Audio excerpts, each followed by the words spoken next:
양과는 은자를 주어 품 안에 넣고 소목에 감긴 밧줄을 끌며 여자의 뒤를 따랐다. 순식간에 두 사람 사이의 거리가 멀어졌다. 그런데 이상하게도 여자가 숨을 돌리려 잠시 쉴 때면 어김없이 저 멀리에서 양과가 뒤따라오는 모습이 보이는 게 아닌가. 나도 데려가줘요. 그럴 때마다 여자는 인상을 찌푸리며 경공을 써 순식간에 수리를 달려갔다. 더 이상은 따라오지 못하겠지. 그런데 잠시 후 저 멀리서 또다시 양과의 목소리가 들려왔다. 나도 데려가줘요. 고개를 돌려보니 양과가 50보 정도 떨어진 곳에서 소를 끌며 뒤따라오고 있었다. 여자는 그 자리에 멈춰선 채 양과가 다가오기만을 기다렸다. 그러나 양과는 그녀가 움직이지 않자 자기도 그 자리에 멈춰선 채 꼼짝하지 않았다. 그때부터 양과는 여자가 움직이면 따라 걷고 멈춰서면 역시 멈춰서기를 반복하며 뒤를 따랐다. 이러는 사이 어느덧 해가 지고 있었다. 여자는 양과가 비록 바보 같기는 하나 발걸음이 매우 빠른 걸 보고 산속에서 자란 목동이라 그런가 보다 했다. 다리를 저는 여자는 한참을 걷고 나자 점차 피로해졌다. 그때 문득 좋은 생각이 떠올랐다. 이봐, 널 데려갈 테니 대신 내 말 잘 들어야 해. 그러면서 양과를 불렀다. 정말 데려가 줄 거예요? 양과가 다가와 묻자 여자가 미소로 화답했다. 정말이야, 무엇하러 거짓말을 하겠니? 그런데 내가 지금 좀 피곤하거든. 그러니 우리 함께 그 소를 타고 가면 안 될까? 양과는 그녀가 뭔가 다른 속셈이 있음을 짐작했지만 일단 모르는 척하고 힘겹게 소 등에 올라탔다. 뒤이어 여자도 가볍게 몸을 날려 양과 앞에 올라앉았다. 어차피 나기도 없으니 이 소를 타고 가는 것도 나쁘지 않겠군. 여자는 양발로 소의 옆구리를 힘껏 찼다. 그러자 놀란 소가 엄청난 속도로 달리기 시작했다. 그와 동시에 여자가 냉소를 지으며 팔꿈치로 뒤에 앉은 양과의 가슴을 힘껏 쳤다. 일격을 당한 양과는 비명을 지르며 소 등에서 굴러떨어졌다. 당한 기분이 어때? 설마 또 쫓아오진 못하겠지? 여자는 우쭐해하며 다시 한번 소 옆구리를 찼다. 그러자 소가 더욱 빨리 달렸다. 그런데 갑자기 등 뒤에서 양과의 비명소리가 들리는 게 아닌가. 놀란 여자가 뒤를 돌아보니 양과가 속꼬리를 잡은 채 허공에 붕 떠서 끌려오고 있었다. 먼지를 뒤집어 쓴 채 얼굴이 온통 눈물에 콧물로 뒤범벅되어 꼴이 말이 아니었다. 그런데도 기어이 속꼬리를 잡은 채 놓지 않았다. 그 꼴이 참으로 우스웠다. 하는 수 없이 여자는 고개를 절레절레 흔들며 다시 양과를 소등에 태웠다. 그러는 사이 날은 이미 어두워졌다. 두 사람은 길가에 낡은 돌집을 하나 발견했는데 아무도 살지 않는 빈집인 것 같았다. 오늘 저녁은 여기서 묵으면서 저 바보가 깊이 잠든 틈에 목을 베어버려야겠다. 순간 여자 눈에 살기가 번쩍였다. 문을 열고 들어가니 쾌쾌한 먼지 냄새가 코를 찔렀다. 방 안의 의자며 탁자도 매우 낡은 것으로 보아 오래전에 폐가가 된 듯했다. 여자는 풀을 베어와서 탁자 위를 깨끗이 닦은 후 그 위에 누워 눈을 감고 쉬었다. 그런데 웬일인지 양과가 따라 들어오지 않았다. 여자가 불러보았지만 아무런 대답 소리가 들리지 않았다. 이 바보가 내가 저를 죽일 줄 알고 도망을 갔나? 피식 웃은 여자는 더 이상 신경 쓰지 않기로 했다. 그녀는 눈을 감고 있다가 어느덧 잠이 들었다. 그런데 어디선가 맛있는 고기 냄새가 나는 게 아닌가. 여자가 벌떡 일어나 밖으로 나가보니 양과가 달빛 아래 앉아 손에 커다란 고깃덩이를 들고 맛있게 먹고 있었다. 앞에는 불이 피워져 있고 불 위에는 꼬챙이에 꿰인 커다란 고깃덩어리가 있었다. 고기 굽는 냄새가 그렇게 향기로울 수가 없었다. 양과가 그녀를 향해 미소를 지었다. 먹을래요? 양과는 대답을 듣지도 않고 맛있게 구워진 고깃덩어리를 던졌다. 여자는 무척 배가 고팠던 터라 얼른 양과가 던져준 고기를 낚아챘다. 손에 잡힌 고기를 보니 노루 넓적다리였는데 한 입 뜯어 먹어보니 비록 소금이 없어 싱겁기는 했지만 그래도 맛은 좋았다. 그녀는 아예 불가에 앉아 고기를 맛있게 먹기 시작했다. 이 바보 녀석이 의외로 쓸모가 있군. 바보야, 넌 이름이 뭐니? 그 말에 양과는 놀란 표정을 지으며 눈을 동그랗게 떴다. 내 이름이 바보인 걸 어떻게 아셨어요? 양과의 대답을 들은 여자는 어이가 없어 웃음이 터져나왔다. 네 이름이 진짜 바보인 모양이구나. 엄마 아빠는? 그러자 양과가 고개를 숙이며 말했다. 아마 죽었을 거예요. 사람들이 내게 이름을 물어봐서 내가 모른다 그러면 다들 날 바보라고 했어요. 그런 당신 이름은 뭐예요? 그 말에 여자가 피식 웃었다. 내 이름은 알아서 뭐하게. 내 성은 육시야. 이 소녀가 바로 옛날 가흥나무에서 연꽃을 따던 육무쌍이었다. 그녀는 사촌 언니 정영과 무시 형제와 꽃을 따며 놀다가 잘못하여 다리가 부러졌었다. 무부인이 그녀를 위해 접고를 해주던 찰나 홍능파가 사부의 명을 받아 습격해오는 바람에 제대로 접골이 되지 않았던 것이다. 그 후 상처가 다 낫기는 했으나 결국 왼쪽 다리가 약간 짧아져서 걸을 때마다 다리를 절게 되었다.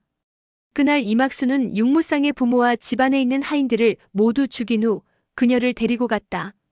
원래는 죽일 생각이었으나 목에 두른 손수건을 보고 그녀의 백부 육전원과의 예정을 생각해 차마 죽이지는 못했다. 육무쌍은 매우 영리한 아이였다.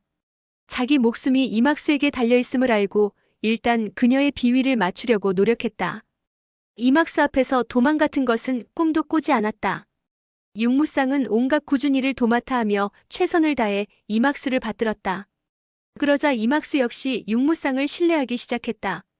다만 가끔 과거의 한이 떠오를 때마다 육무쌍을 실컷 괴롭히며 화풀이를 했다. 그럴 때마다 육무쌍은 일부러 머리를 풀어 해치고 발도 심하게 저는 척하며 동정심을 유도했다. 이막수도 그런 모습을 보면 가련한 생각이 들어 곧 화를 풀곤 했다. 어린 육무쌍은 이렇듯 굴욕을 참아가며 이막수의 손에서 자랐다. 그러나 육무쌍은 이막수에 대한 원한을 한시도 잊지 않고 마음속 깊이 담아두고 있었다. 가끔 이막수가 그녀의 부모에 대한 일을 물어보면 일부러 기억이 나지 않는다고 말했다. 이막수와 홍능파가 무공을 수련할 때면 육무쌍은 옆에서 검을 나르기도 하고 수건을 건네주기도 하고 또 차와 간식을 내오기도 하면서 성심껏 시중을 들었다. 그녀는 원래 무공을 조금 익혔기 때문에 두 사람이 무공을 수련하는 모습을 보고 조금씩 따라할 수 있게 되었다. 육무쌍은 홍능파에게도 아침이면 새순물을 대령하고 밤이면 따뜻하게 물을 데워 발을 씻어주는 등 정성을 다했다. 육무쌍을 어여삐 여긴 홍능파는 사부님의 기분이 좋은 날을 골라 육무쌍도 제자로 받아들여줄 것을 간청했다. 그래서 결국 육무쌍도 이막수의 제자가 되었다. 이렇게 여러 해가 지나갔다. 그 사이 육무쌍의 무공은 날로 진보했다. 그러나 이막수는 여전히 그녀에 대한 경계심을 완전히 버리지 않았기 때문에 상승 무공은커녕 이류 무공도 전수해주려 하지 않았다. 다만 홍능파가 이막수 몰래 몇 가지씩 가르쳐주곤 했다. 그래서인지 육무쌍의 무공은 아주 뛰어나지도 그렇다고 못하지도 않는 수준이었다. 어느 날 이막수와 홍능파가 옥녀심경을 찾아 활사인묘로 떠난 뒤 오래도록 돌아오지 않았다. 육무쌍은 이 틈에 마굴에서 벗어나 부모님에 대한 소식을 알아보기로 결심했다. 부모님과 헤어지기 전 육무쌍은 부모님이 이막수에게 심하게 중상을 당하는 모습을 직접 보기는 했지만 돌아가시는 모습을 보지는 못했기에 한 가닥 희망을 가지고 있었다. 도망치기 전 육무쌍은 대담하게도 이막수의 오독비전을 훔쳤다. 이 책에는 각종 독약과 그 해독약에 대한 비법이 쓰여 있었다. 그녀는 다른 사람이 자신의 저는 발을 쳐다보는 것을 가장 싫어했다. 그날 객점에서도 두 명의 도사가 그녀의 다리를 유심히 쳐다본 탓에 결국 싸움이 벌어졌다. 서로 싸우던 중 그녀가 두 도사의 귀를 칼로 베었고 실랑곡에서 만나 싸우기로 약속을 했던 것이다. 사실 육무쌍과 양과는 육가장의 비극이 있던 그날 서로 만난 적이 있었다. 그러나 당시 두 사람 모두 어렸고 지금은 얼굴이 많이 달라졌기 때문에 서로 알아보지 못했던 것이다. 육무쌍은 고기 두 덩어리를 먹고 나자 배가 불렀다. 그녀는 조용히 방 안으로 들어가 탁자 위에 누워 잠을 청했다. 그러자 양과도 불을 끄고 조용히 방 안으로 들어가 바닥에 자리를 만들고 몸을 눕혔다. 그렇게 얼마나 시간이 지났을까? 갑자기 서늘한 살기가 그들을 덮쳐왔다. 조용히 실눈을 뜬 육무쌍이 땅바닥을 바라보니 검은 그림자 3개가 드리워져 있었다. 알고 보니 3사람이 문 입구에 서 있었던 것이다. 3개의 그림자 모두 손에 무기를 들고 있었다. 이봐, 나와서 매듭짓지 못한 승부를 보자. 목소리를 들으니 낮에 육무쌍과 싸웠던 진시성을 가진 거지였다. 육무쌍은 즉시 단도를 집어들고 밖으로 나갔다. 문 밖에는 거지 3명이 달빛을 등지고 집 쪽을 향해 서 있었다. 육무쌍은 아무 말도 하지 않고 왼쪽에 서 있는 거지를 향해 칼을 찔렀다. 그 거지는 손에 철편을 들고 있었는데 육무쌍이 칼을 들고 공격해오자 철편을 휘둘러 막았다.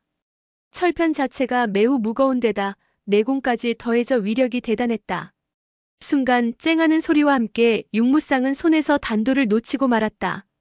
그러나 육무쌍은 당황하지 않고 뒤로 물러서면서 장검을 들고 있는 거지를 향해 몸을 날렸다.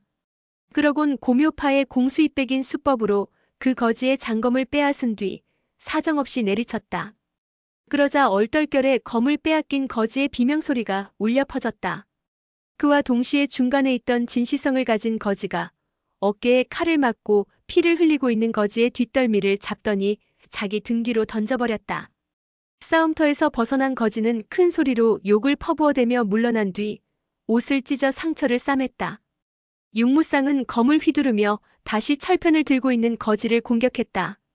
그 기세가 어찌나 사나운지 진시성을 가진 거지는 감히 두 사람 사이에 끼어들지 못했다. 그러나 기세도 잠시 철편을 쓰는 거지의 무공이 만만치 않은 탓에 10여 합을 겨루자 육무쌍은 점차 수세에 몰렸다.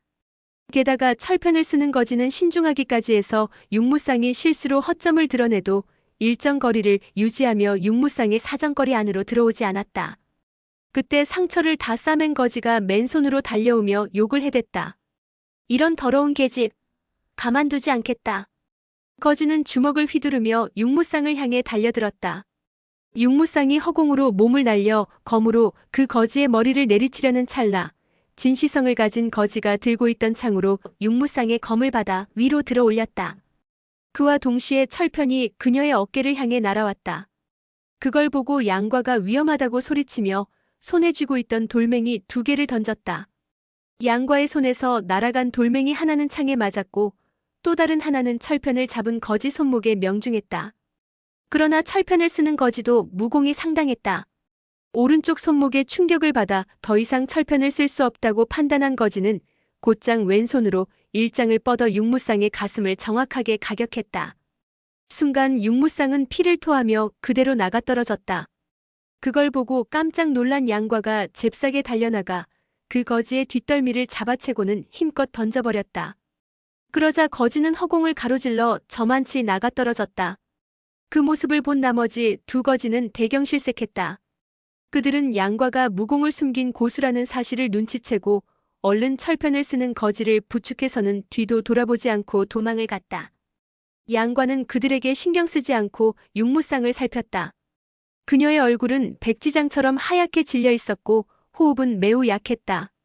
양과가 그녀를 안아들자 기절해 있던 육무쌍이 고통에 신음하며 눈을 떴다.